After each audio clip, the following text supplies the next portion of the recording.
Nine sengo ya koyeba ete bozali ebele liboso ya ba poste téléviseur na bino pona kolanda émission ezui na yango bande ko balandi ya émission ezui na pesi bino mbote bisika nyoso ezwa mibino petika ete kimia nzambe tata ingela o mabota mabino toko fungola basango ya mokolo malelo na matali Est République démocratique du Congo, pe boye, pe bozongi na lombango ya mwana mboka en président Félix Antoine Tshilombo, ayaki kosala nini ayaki koloba nini pe pourquoi azongi toko lobela lisusu maïma soma koleka la République démocratique du Congo pambate bayi kongomani bali bongo na makoki ya koyeba bosolo pe bosolo ekosikola yango toli komosenga na bilote bosabone massivement na chaîne de Libération boko zalaka de citer bo liker be émission bo partager bo tia ba commentaire ba suggestion pe ba jama nzambe akozaka te ko pambola bino merci l'équipe pour la tena États-Unis d'Amérique et pourquoi pas manananga na kunya de langa na États-Unis d'Amérique merci na yanga mo continent Angleterre et pourquoi pas Clovis Tamutunga et le grand professeur Achille Mave na molonga ina Mireille Mave Clovis Tamutunga, que Dieu vous bénisse. Soyez payé na posa na yo benga bisola lombango lik makanaki prisonnier de Jésus na Autriche et pourquoi pas mon mère de Brino. Merci encore une fois la maman Célestine na Flança, papa Michael, papa Alfred, maman Clarisse na Canada na mboka ya Jolie qui est dit vraiment merci la bino banso o bozali boko s'abonner ba maman missionnaire na plus 32 na mboka nitababe il faut kuyo moto pe ba kokwa lumumba merci la bino nyonso peza biska bozali ba maman ya moto moto mozima mite merci encore une fois na kilamba ndete lotoke tumbakale ko tubokela lokondo fa pekato kabu ya l'homme puissant tozali bon na sango ya mawa o likomela ki biso peza to leli pambate Delta Force azali moto ya bato Delta Force azali moko o ya sali fierté na kati ya masano ya maboke na kati ya République démocratique du Congo. Delta Force a vraiment azali pasima wa poite na yeba ki epenza to vanda ki na ye tozwa ki mwa tango penza ya komoli engbele pe koseka kasi ezali kaka kokabona ka nde tozwi pe ngonga molai pe ya kosola te kasi Delta Force epesi pasi koyoka sangola ye yango tolobi yako na famille biologique ya Delta Force Océan du Congo na chaîne na biso ya Libération biso banso tozalaka na kati tomoleli tolobi yako na libota ya Delta Force ba condoléances ndenge molobaka pe encore une fois na famille ya théâtre maboke bandeko la biso pe na lobi tinambe wazangi mosano na kati moninga tinambe courage na moni okolela la oki pasi ndeko la ngai nzambe ayeba penza kozala na yo pambate bosani na Delta Force tikino na suka kasi bandeko la biso bazali komokufela ezala moko ya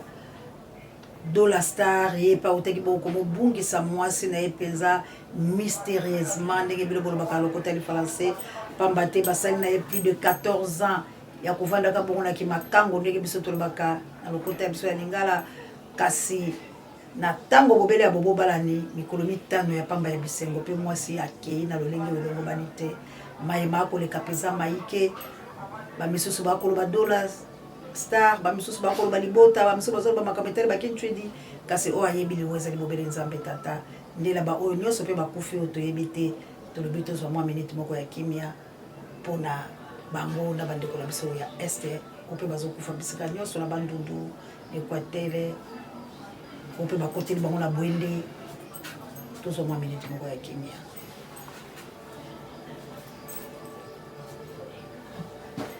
Merci bandeko balandi bipai biso ezwa mibino de Brino mwana mère na Autriche partagez l'émission likez tcha ba commentaire ba si je sais pe ba jamais jusqu'à M le number 1 il y a océan de la presse congolaise bozala bino banso ba maman Célestine ba papa Michael totele mabiso nyoso poete to bunde tumba ya biso pambate etumba ikomi na nguya nango pe bosolo ezala kaka bosolo chaîne oyo nde yango ebetela bino mpoke pe mpoke yango bomoni yango kokokisama assalamu alaikum na mama Jawa pe bino ba musulman na biso bon na South Africa na mboka ya Gilo mpinga pena na mpinga gi merveille kitoko pe ba mapasa papa na mama bozali bongo ba yike na Angola ba programme Angola no bondi ya botar de bono itsaire monsieur ko komela bino maman d'Angola na mokitena bango Florence ya Matondo bido tika nzambe apambola biso kabuya toyo kama Delta sima liboso na yeko kufa sangabi président mono trop faible wana oko bela na ko kende hôpital na ko hôpital na ko zo ba traitement elo musuko bela ko bela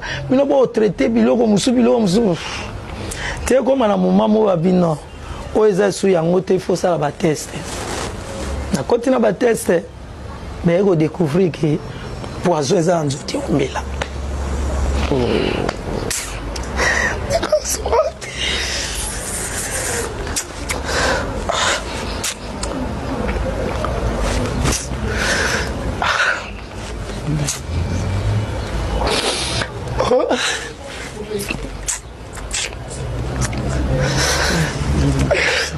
Maboko pembe ndenge tolati elamba ya botosi oyo ezali bongo elamba ya République démocratique du Congo tolobaki ete tokolataka yango soki tozwi yango mpe mayike tokotongisa kilame otindela biso mwa misolo mpo ete totongisa mpenza robe ya Congo yango nde kozala uniforme na biso tokolongola yango mokolo Congo ekozwa lisekwa bandeko wana eza ngai te Delta Force toluki yango mpenza kozwa video na ya suka oyo alekaki bomoni Delta akolela nzambe alola likambo eutaka wapi akoboma moninga la poison atiki mwasi atiki bana atiki troupe na ye pourquoi motema mabebo et Delta salaki bino nini pona nini poison pona nini ko vouloir le ya moninga Delta Force bandeko kozwa ba soins médicaux bandeko epesi passe minganga na biso toyebi te est-ce que ezalaka motema mabe po bakopimela bino misolo baboyi mpe bo revendiquer ba droit pourtant tomonaki minganga bako revendiquer ba droit tomonaki mpe lolenge kani babeti ba minganga fimbola wileri kokangaka bango kokotisa bango na mituka na makasi po ete balobi minganga bakoyi koloba te yango nde bokoma motema mabe yango nde bokoma kosala na nko bo examinaka mpenza bandeko te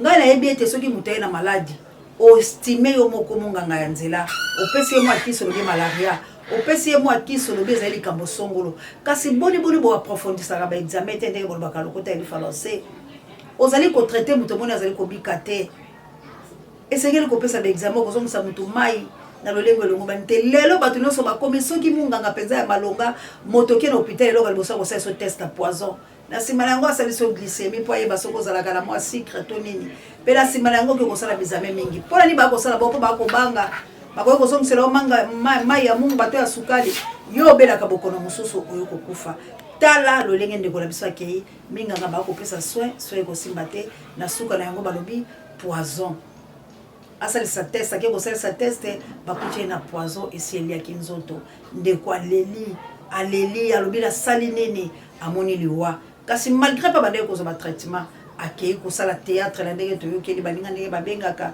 bakei kosala mwa lisano ndenge basalaka na baninga na ayoki mwa nzoto kolemba kozonga na ye na ndako nde kosala crise ndeko kokufa yo mobomi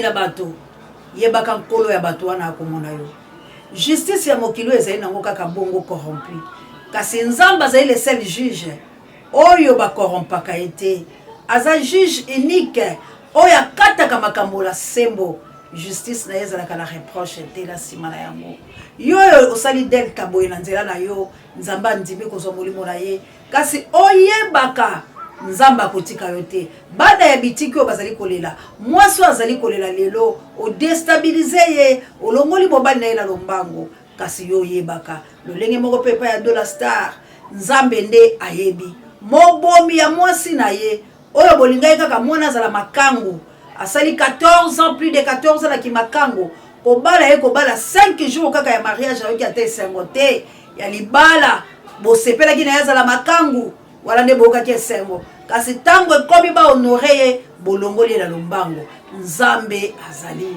soki ezali volonté ya mokeli tika esalama kasi soki ezali volonté na yo moto oyinaka bato mpona kolongola bango na mokeli na lombango yo moni mokeli okola ezali ya yo yeba ete nkolo na bango azwi bango kasi mabe na yo okofuta yango pamba te nzambe alobi se manque pas de Dieu ce que homme aura semé il ne moissonnera bandeko balandi wana tolongola sangola mawa o likomelaki biso pe na banzi kabuyo chelo lenge Delta bakendaki kotika nzoto na ye na kati ya filingo to pe na ndako ya malili poto zela programme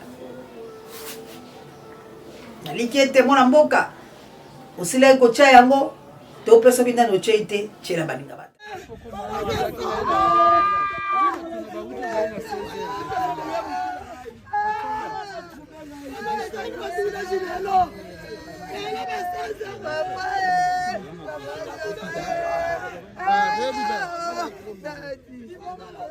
Oui,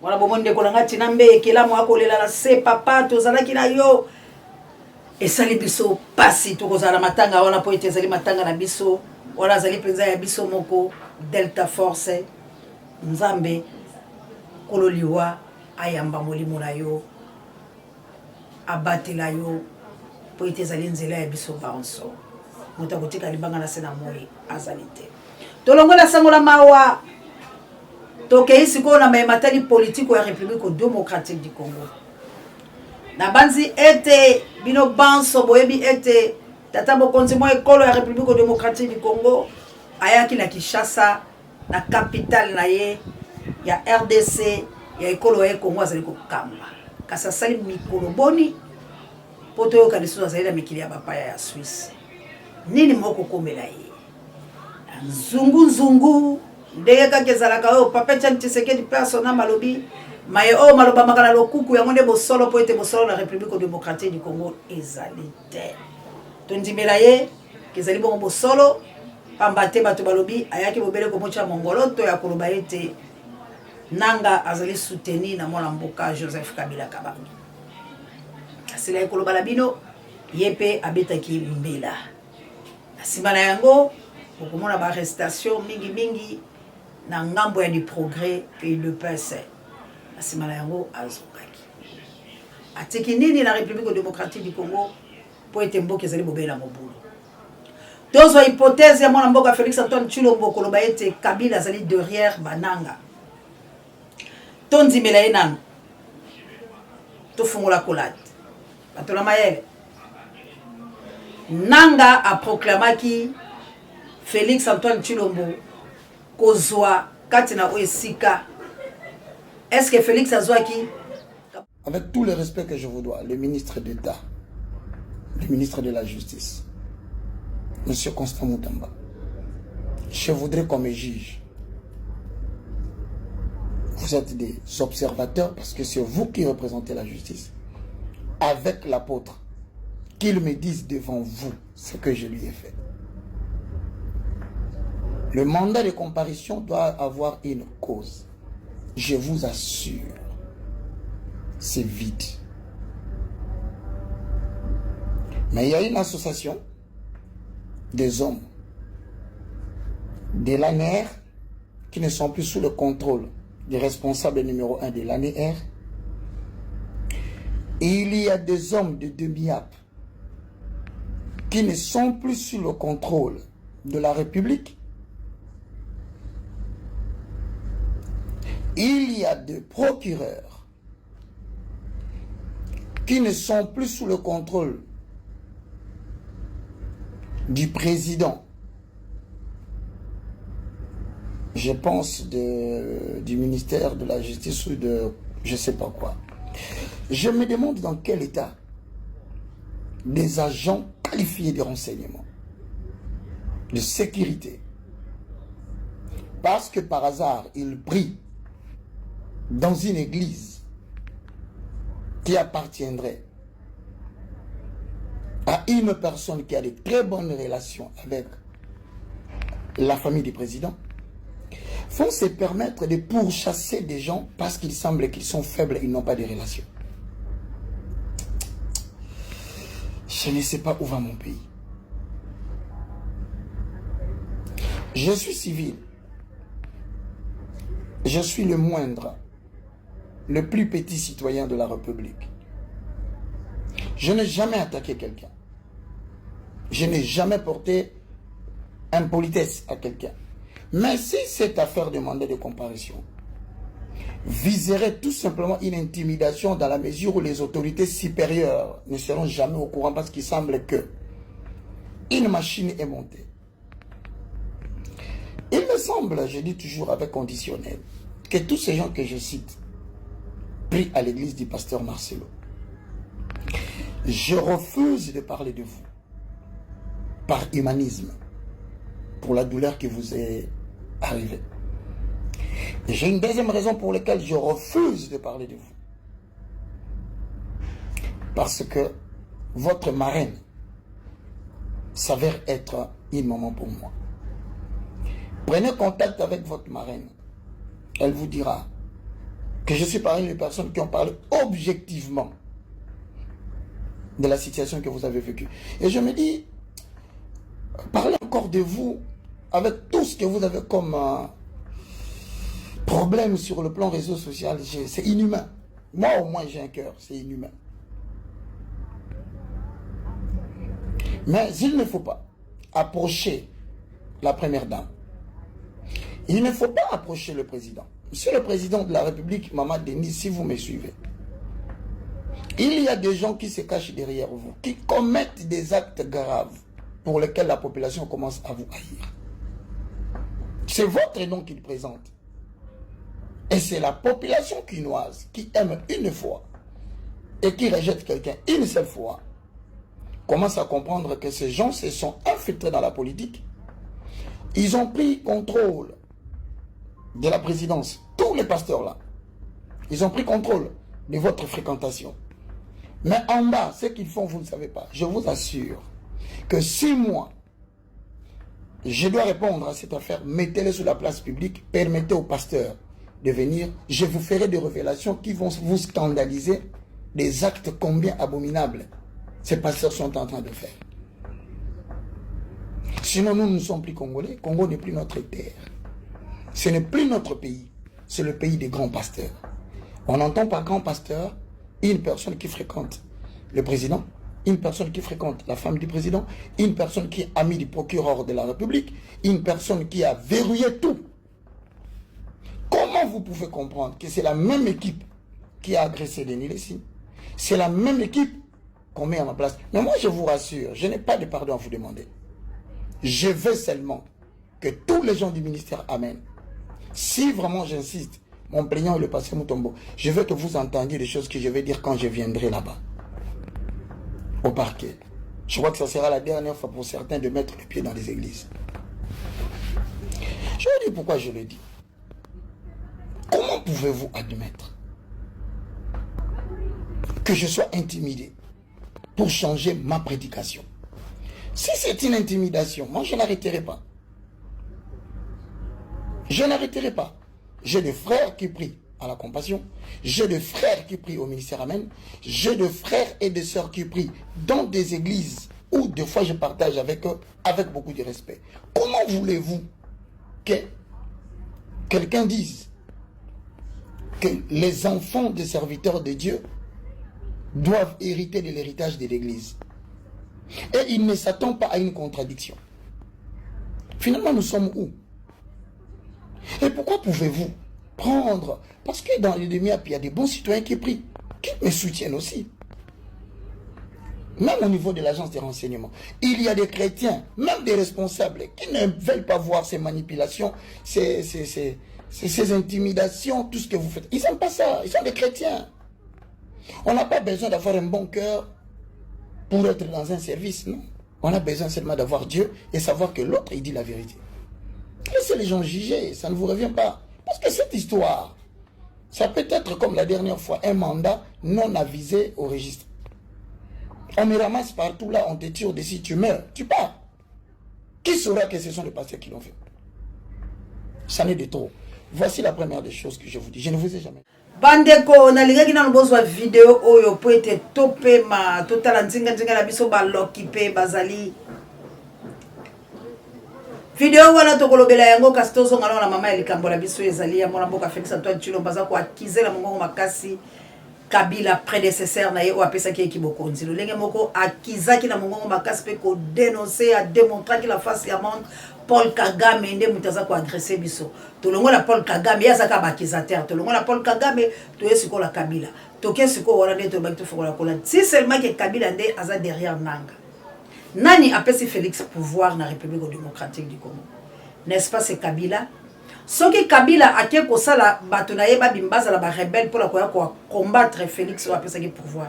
Ni nezo le 40 ba mibale. C'est que désaccord ezali ndenge bolobaka lokota le français. C'est que Félix ayebi eloko nino Kabila zo senga ye sikoyo.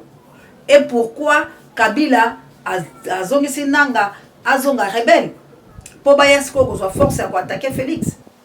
Ce qui est bongo, pourquoi Félix a sengi négociation na nanga?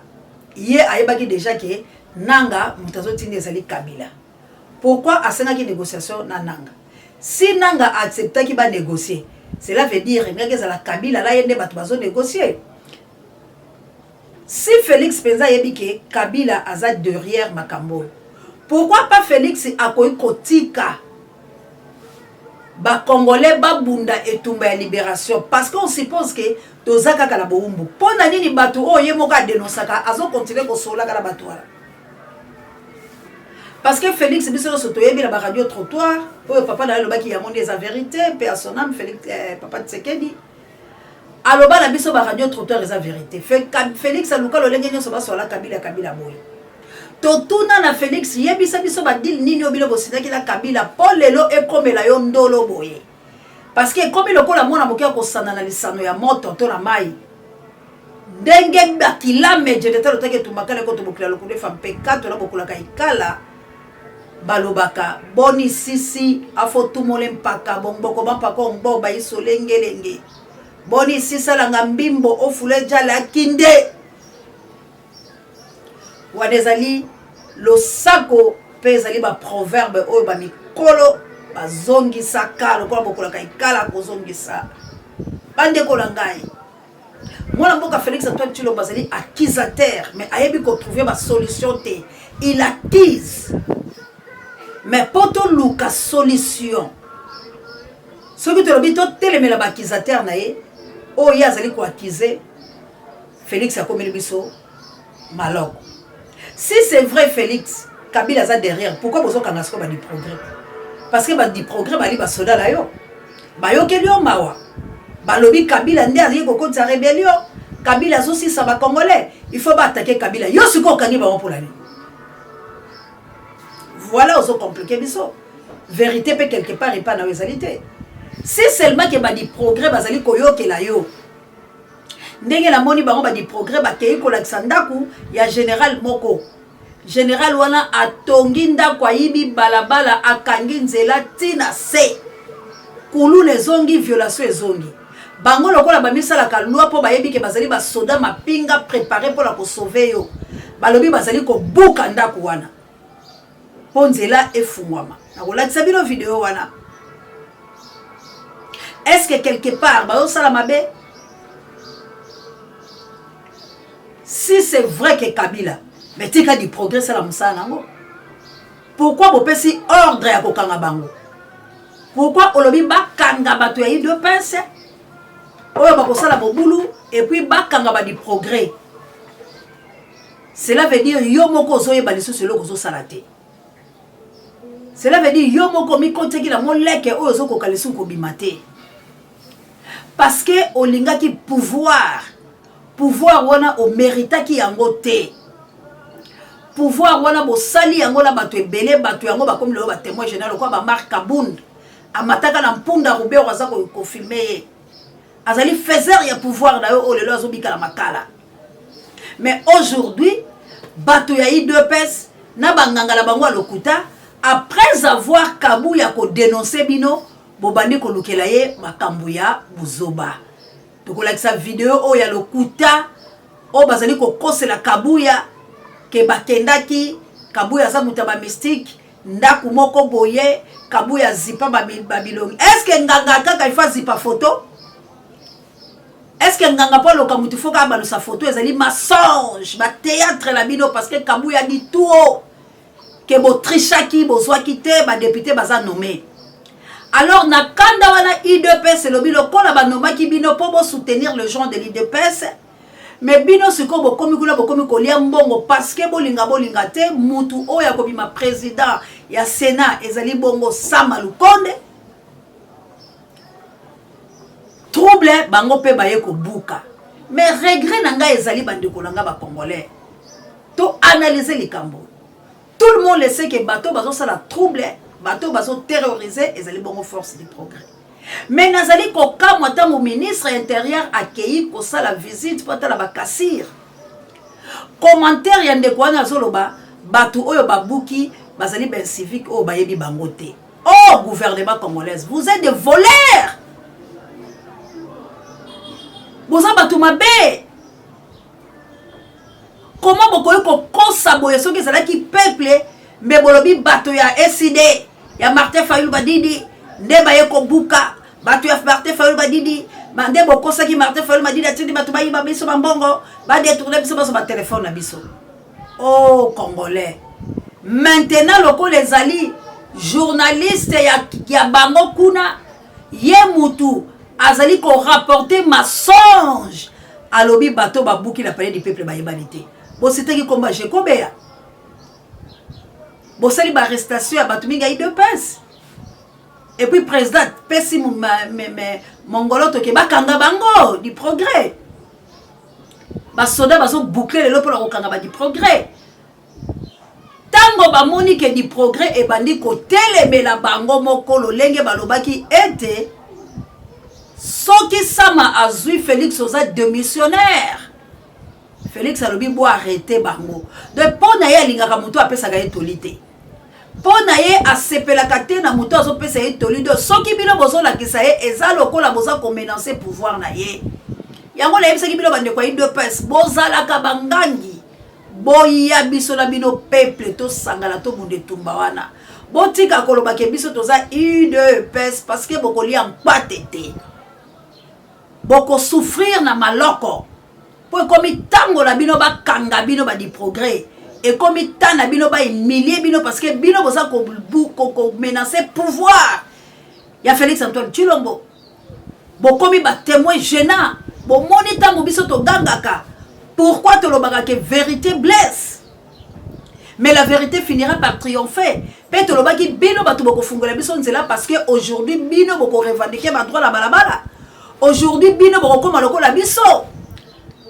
Parce que bako kanga bino pour bomoni mabe boko songolo que comment biso tozo souffrir comment yo ozui pouvoir ndenge ni nozo koka ko déboulonner te ndenge ni nozo koka ko sala ba biloko loso alobaki la biso te et tozali ko tambola ka na lolenge ola ko lia malamu te ko bika te dollar kutu lelo na yoki mawa.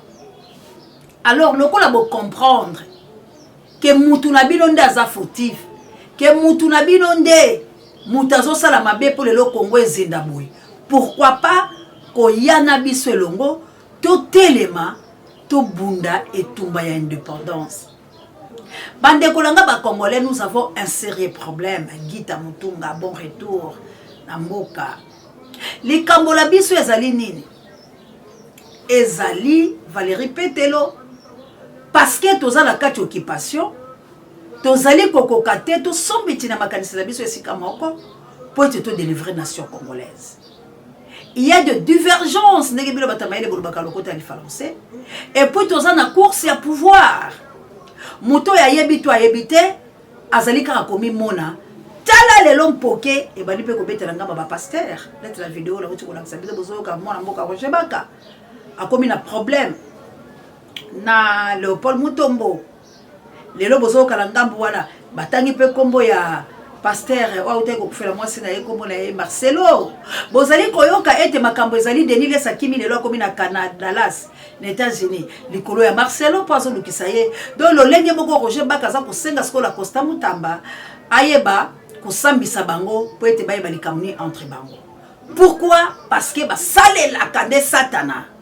Parce que bazali basali ya Nzambe te. Si réellement bazalaka basali ya Nzambe, mais Congo bisika oyo basali ya Nzambe ya nguya pe ya solo bazali, Congo ekoyo ko bika lolengo yo te.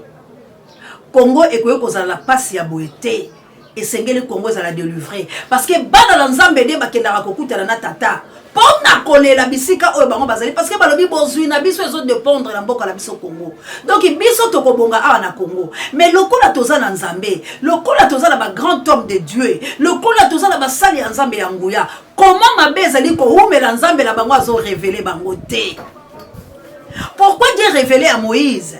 Pourquoi Nzambe bazali ko révéler na Josué? Josué aïe et sali bango babele tumbelongi bango Joshua zongi pa Nzambe alati putulu alobi Nzambe yondo zali Nzambe ya papa la biso Moïse yondo bimisa ki biso tu as fait Moïse Dieu parmi nous to katisi ne bale monene na makolo mer rouge fungwami me kaka yo nzambe tosali nini po ete lelo mboka ya moke lokola ai eboma biso nzambe soki to péché yokela biso mawa Joshua alata putulu abani komi pangusa aleli automatiquement nzamba révélé ye alobi eza yo te Josué eza pe lisumu na yo te mais ezali nde bana ya tribu ya Juda bale dévoué par interdit allez bon lapide bango mais nous avons les grands hommes de Dieu jusqu'au preuve du contraire. Congo est occupé, on nous maltraite parce qu'on assassiné biso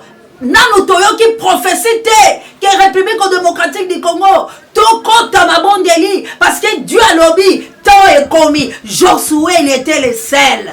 Il était seul. À quel point les Lanzambele, Belé et tout le coup d'Israël, tous les 12 tribus d'Israël. Nzamba révélé à l'obi telema ezayote. Donc, basali Nzamba loko la Josué na mboko bazalite. Kaka kotongela biso bingongolo e ecclesia. Kaka koluwaka stade de martyr pour boma kabatu stade andembo. Kaka kokele ko affaiblir bande ko la biso ba faire et pour être basala biloko kitoko te bango ba osala ba festive bola. Misala na bango ya malamu bozo kangela bango nzela pona koloka Congo esika bomona ya kindoki bisika o baboma batu wala bakimba banani bisika wala nde bilo bokendaka ko bobaka batu na stade de martyr. Est-ce que c'est réel? Et puis gouvernement en place et ça la kamakambulo kwa batu mitu ezalite bolimbisanga to lo babosolo bosolo eza bokabonité. Mokolo ya coup d'état ya malanga Moïse abeta mokolo bolobi soi-disant coup d'état baya kokota papa boma chef de l'état bolimbis mais mokolo wana coup d'état salami na 10h na 15h concert ebeti na stade de martyr bokokaki ko annuler yango te parce que bomoni fere bomoni fali basali banyangala kata ndebo déstabiliser bango po bolobi fali abeta la stade te entre guillemets bon ce qui a fallu pour la stade tonzi makasi faire na 20 mai et le connaît les cani voilà gouvernement il y a 2 poids et 2 mesures yango bozo réussir te coup d'état botiki musique beta coup d'état on les aki coup d'état te toyebi nani nda zaki destiné. Mais le coup les makambo na biso te moyeto tanga bakombola bango ezate toyebi muto bilo bolingaki ndebo bo longola mais bo échoué makambo la bino est tourné contre bino et voilà Roger Baka azo senga justice basambisa bango mais ce sont des chrétiens yango na baki ba chrétien bazako fingisa biso moyeto avancer parce que christianisme est mal compris. On n'a pas compris le Christ, le Messie. Batanga qu'évangile, lokola kalao, lokola livre, moko ya histoire. Ata livre histoire, bande kolangai. Dans ma classe, tu es bien, ceux qui professeur ya histoire azate. Mouta ko interpréter livre en azate parce que histoire azate. Il faut prof ayanda la tsabiso makambo eza la kati po biso toyeba. Eza ndenge moko pe la Bible de vie, makambo nzambe. Il faut tous la révéler par l'esprit. Il faut l'esprit de Dieu plutôt. Yangonde etambwisa biso. Tala Congo la biso. Cacophonie. Bisikani makambo bébé. Aujourd'hui, la hôtel Koyeb Salabilo Boboya Kiango. Et reste Mabilo Moko Boyo Kiango Namonoko, président de la République qui acquise son prédécesseur Joseph Kabila. Pourquoi les Bino Kombe Zali à Kabila la Félix? C'est ce qu'on chaîne au Boboya Kamo pour aller parce que c'est la vérité. Bobundi Savango pour la nini, la comprendre Bino. Bolinga la vérité te batu ya Félix c'était caleb sabilo beaucoup souffrir la vérité pour avoir mensonge ezalité beaucoup souffrir parce que beaucoup nzila bino eza ya malamu te tozo dénoncer yango Kabuya tia vidéo ya Kabundo na utikolo basoki ya Kabuya pour tous les kalamaka Kabuya Augustin ngai nayeko longola biloko nyonso yo nayeko fongola ndenge okangaki président tika molimo ya président ezala na kimia président azali na makambo ebele il faut asalela ba congolais ba pesi tâche mingi il faut asalela yango alors na eko longola biloko nyonso na eko bebisa ba photo oyo nyonso na eko longola yango nyonso ko bebisa bato nyonso oyo kanga otika pende ko na yo kabundi kimia na mama oyo otika ndeko no kabundi kimia na mama oyo na papa oyo otika bango kimia tika bango vraiment kimia. Président azali na makambo ebele ya kosala ba Congolais ba pesi ye tâche molai. Alors tika na eko longola nyonso na mama oyo na ndeko no kabundi olongola ye otika bango kimia, tika bango kimia na longoli nyonso na BBC nyonso naza kolongola yango nyonso naza kolongola yango nyonso na BBC nyonso na BBC yango tika bango kimia basala musala. Chef de l'État aza na mission ebele asalela ba Congolais nyonso oyo tiaki ndenge okangaki bango na si kolongola yango na si ko bebisa yango. Si bande kolanga tozaka la 15 minutes toza ko avancer. Message à vérifier. Lelo tolobi Bwende na province ya Chwapa et kozala tomber. Pourquoi il y a nos ennemis, nos agresseurs, le Rwanda ou les Rwandais, basi bakoti. Ba yena boule ya ba pasteur ndenge kaka bakota ka bazanga bamboka. Lokola ba yebi ke Congolais andimaka lokuta ya Londo oyo ayebi to a vérifier kate.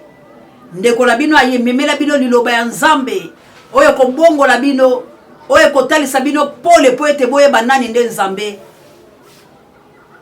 Boboya yango.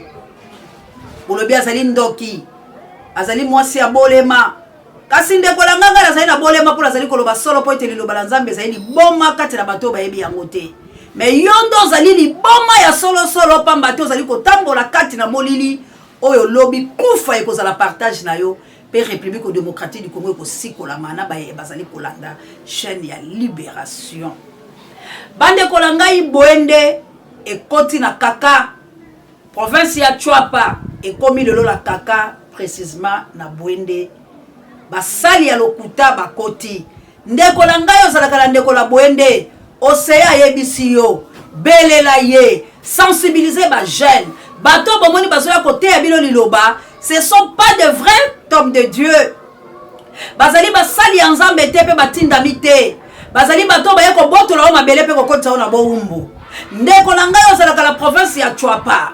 Yo oyo zala ndeko la Bwende bisika lo sobilo bozali la ba pays étranger, bobenga bandeko la bango, bobenga bandeko la bino, bobenga ba Congolais, boyebisa bango ete ba sensibiliser ba jeune po ete na yebi na Bwende basimba kabibundeli nyonso eloba Mzee Laurent Désiré Kabila.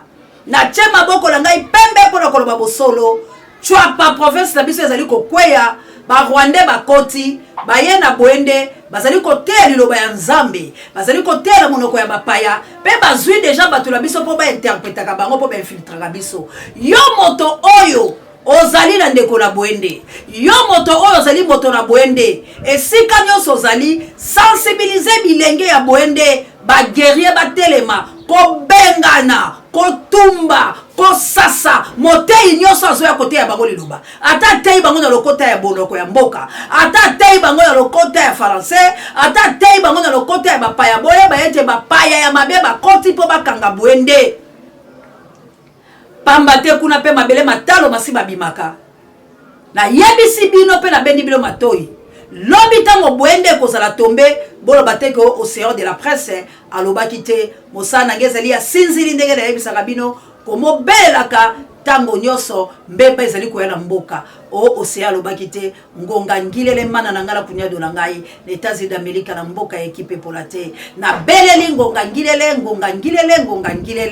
bino pe bapanzi sango ya solo oya bozali ko bunde tumba ya libération bobenga bato na Bwende pe bonganga bakasi bolo babosolo ba Rwandais bakoti lokola basali ya Nzambe pona koloba ete Nzamba tindi biso pomemela bino liloba ya pole pona kobikisa bino koyela na bino boyokami. Or soki bopesi bango miso pe matoi bokoti na boumbu. Na lobaki te kasi na lobi boyoka pe bondimela ngai ezali ya solo. Bande kola ngai to komi na biso na suka. Pamba te tozali komo beta mbela ete sardine nyonso ezala ni ezala bela ezala nini ezali bongo na bondoki boyango oyo batie pona ko assassiner peuple Congo. Kolia sardine te to boya ba boîte de conserve ni iso biloko nyonso ya benje soki tozali kolia yango ezali bobele la pasi bande kola ngai pamba te biloko wana komolia yango ezali penza malamu te lokola biso ba Congo bani tozali kati la boumbu ba ko luke kolo wa biso pona koboto la minere pona koboto la biso mabele pointe bayebi ete na mibumi ezali koya mikili ya bango bekozalaka lisusu malamu te ekolo oyo kotikala malamu po ezali na espace ebele ezali bobele République démocratique du Congo tala tina basangani bayibi kolo biike ba oyo na mibu ebikeke bizali koya bakobika lisu malamu te lubele kozwa bango mabele mabango bakobuka na bukala pe bakokwea bakozanga bisika tala bango bayokani na sima ya mokongo ya Rwanda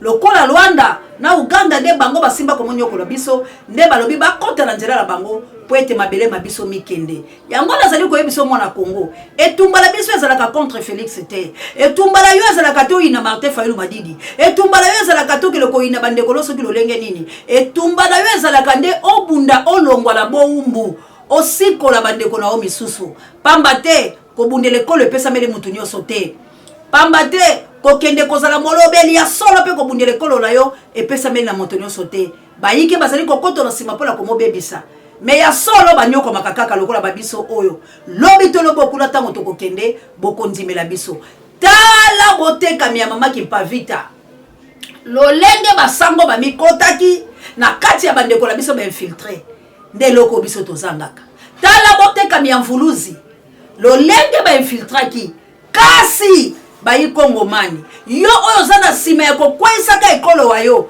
bakoti na kati na libumu na opese bango nzela po yo le misolo sepela lelo sepela lobi jifendele kasi bokolo wana ngonge kobeta ndeko la ngai liwana yo okoyeba te pe nazali komoyebisa bino ete nyonso bozali komona ezali nkanda ya Nzambe pamba te mabela bango ezali komoyebala te bapasi na bango to bisengo na bango toyebaki yango te me lelo likambo ya kobomba ezali lisusu te tozali kosenga la bakongomani banso awa nde bisika institution evandi si vraiment toza na posa to arrêter bandoki oyo bazokotaka na ba province na biso malebe po bandundu lobi bokoyoka deja eza tombe ndenge boyende pe basible yango bandeko nanga bino nyonso boza kobibenga ba résistant bino nyonso bozali kobunde tumbala lolenge o tozali séparé nazali komo senga la bino si réellement les Congolais veulent la libération de leur pays.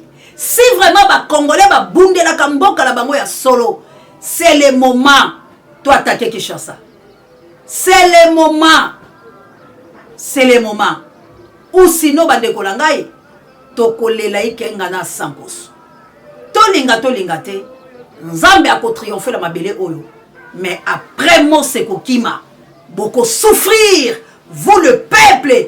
Oyo bozolinga koyoka bo solo te boko nyokwama parce que mboka oyo ezali vers libération et kozwa bonsomi na yango pe peuple congolais akosepela mais boko souffrir parce que bon se fa zonga lisusu ngonga oyo Nzamba ye komi monisa malokola je suis yoka ye pe délivrer mboka la yo sinon akokende pe yoko nyokwama nanu mais Congo ekozala libéré ta musoko mona libération ya Congo te nazali koyebisa mboka oyo et qu'on vivre bonheur dans mon peuple comme ekosepela mais violence ezali malamu parce que peuple de Dieu il faut tous la ba violent yango lazali ko senga pe na betaka mbela koloba ba Kongomani ya solo bao bazali ko bundele kolo wa bango bao bayoka kampasi ya République démocratique du Congo lolenge ezali ko bika lokola mboka moko bakaba yango ko kaba moto noso ya ko chechola yango bande kolanga vous avez le droit ya ko pesa maboko na bato banso pe biso banso ba oto kozwa makasi